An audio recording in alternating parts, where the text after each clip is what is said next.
छात्रों, welcome RSD new classes में। आज हम गणित की कुछ टॉपिक है। अभाज्य संख्याएं, प्राइम नंबर, भाज्य संख्याएं, कंपोजिट नंबर क्या होते हैं। तो इनको समझने से पहले मैंने बोर्ड पर पहले ही प्राकृतिक संख्याएं 1 से 100 तक लिख दी हैं। इनको मैं समझाऊंगा। अभाज्य संख्याओं की परिभाषा हम बता रहे हैं। तो किस तरीके से वे प्राकृतिक संख्याएं, माने इस प्राकृतिक संख्याएं अभी इधर ये अनंत होती हैं। तो वे प्राकृतिक संख्याएं जिनके केवल दो गुणनखंड एक और स्वयं संख्या होती हैं। अब गुणनखंड क्या होती हैं ये पूर्व के वीडियो में मैंने समझाया। तो गुणनखंड को मैं अब भी यहाँ बता रहा हूँ कि गुणनखंड वे संख्याएं होती हैं जिन संख्याओं से वो संख्या पूरी तरह विभाजित हो जाए। जैसे मैं यहाँ समझा देता हूँ। जैसे मैंने लिया यहाँ पर, हाँ बच्चों, तो ये गुणनखंड क्या होते हैं ये पूर्व की वीडियो मैंने बता दिया है। एक वीडियो बनाया है इस पर, तो उसकी लिंक मैंने नीचे डिस्क्रिप्शन में दे दिया गया है। उसे पहले उस वीडियो को देखो, उसके बाद इसको देखो। पर मैं थोड़ा सा यहाँ बता देता हूँ। तो एक एग्जाम्पल के लिए हमने यहाँ 6 लिया, तो 6 के गुणनखंड कैसे करेंगे। तो 6 किन किन संख्याओं से विभाजित हो जाता है। 1 से 2 का भाग चला जाएगा, 3 का भाग चला जाएगा, 6 का चला जाएगा। तो जी क्या है, ये चारों के चारों इस गुणनखंड है। ये क्या है, गुणनखंड है। तो इस तरीके से मैंने बताया। तो वे प्राकृतिक संख्याएं जिनके केवल दो गुणनखंड कौन कौन सी, एक और स्वयंभू संख्या होती है, अभाज्य संख्याएं कहलाती हैं। अर्थात वे प्राकृतिक संख्याएं जो केवल एक और स्वयं से विभाजित होती हैं, यानी जिनमें केवल एक का भाग और स्वयं का भाग जाए, वो अभाज्य संख्याएं कहलाएंगी। तो हम यहाँ से हम एक एक से देख लेते हैं। तो हम सबसे पहले एक को लेते हैं। तो एक को यहाँ देखेंगे तो एक में किस किस का भाग जा रहा है, एक का ही जा रहा है। और कोई दूसरी संख्या है नहीं है सर। तो एक और स्वयं, तो ये तो केवल एक ही गुणनखंड हो गया, जबकि अभाज्य संख्या की परिभाषा में दिया है 2 गुणनखंड होना जरूरी है। तो एक का तो केवल एक ही गुणनखंड बन रहा है।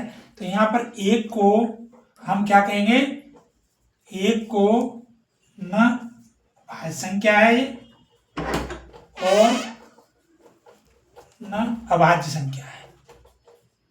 एक को न तो भाज्य कहते हैं न अभाज्य कहते हैं, इसलिए मैं एक को यहाँ गोल अंडा लगा देता हूं। एक न भाज्य न अभाज्य। अब अभाज्य संख्या कौन सी रहेगी, तो 2। तो यहाँ में ये दूसरी परिभाषा दी है मैंने, प्राकृतिक संख्या जो केवल एक और स्वयं से विभाजित होती है।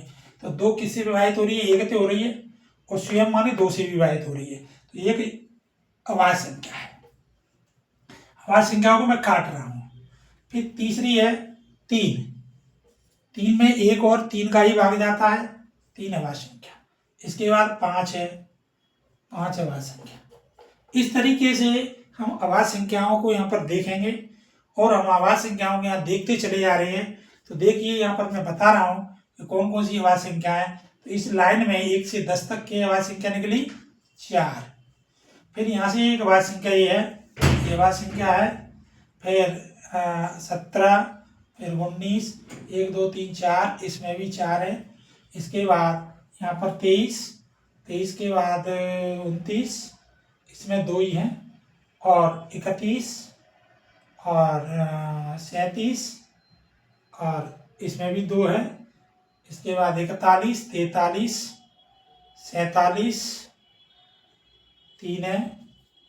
इसके बाद 53 है, और 59 है।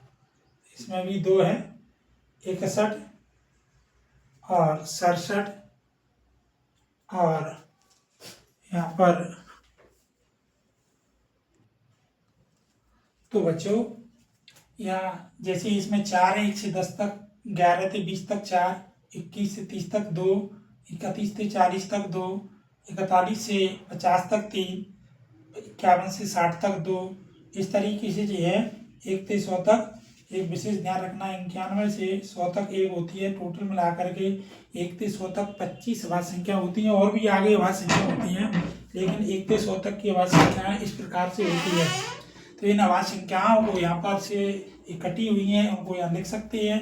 और शेष बची हुई संख्याएं, ये शेष बची हुई संख्याएं वो सब कैसी हैं, भाज्य संख्याएं।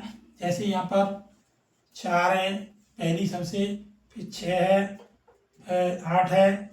तो यहाँ पर कुछ क्वेश्चन बनते हैं कि सबसे छोटी अभाज्य संख्या कौन सी है, तो सबसे छोटी अभाज्य संख्या 2 है। सबसे छोटी भाज्य संख्या कौन सी है, तो 4 है। कभी पूछता है कि 1, तो 1 कौन सी संख्या है, 1 न भाज्य न अभाज्य है। तो 4 सबसे छोटी भाज्य संख्या है, 2 सबसे छोटी अभाज्य संख्या है। तो यही केवल ऐसी संख्या है जो समय और सबसे छोटी अभाज्य संख्या है। तो भाज्य और अभाज्य संख्याओं के बारे में आपको बेटा समझ में आ गया होगा। कंपटीशन में कुछ इस तरह के सब क्वेश्चन आ जाते हैं, जैसे पूछता है कि 1 से 20 तक कितनी अभाज्य संख्याएं होती हैं, तो अपन यहाँ से इस सूत्र के द्वारा डायरेक्ट ज्ञात कर सकते हैं, 4 4 8। कभी पूछता है वो कि 91 से 100 के बीच में कितनी अभाज्य संख्याएं होती है, तो अपन यहाँ से बता सकते हैं कि लास्ट वाली संख्या है 1। तो इस तरीके से हम इसके द्वारा भाज्य और अभाज्य को समझ सकते हैं, और मैं समझता हूँ कि सभी छात्रों की समझ में आ गया होगा। और अगर समझ में आ गया है तो वीडियो को सब्सक्राइब करें और वीडियो को शेयर करें। जय हिंद, जय भारत। आगे की वीडियो में फिर मिलते हैं।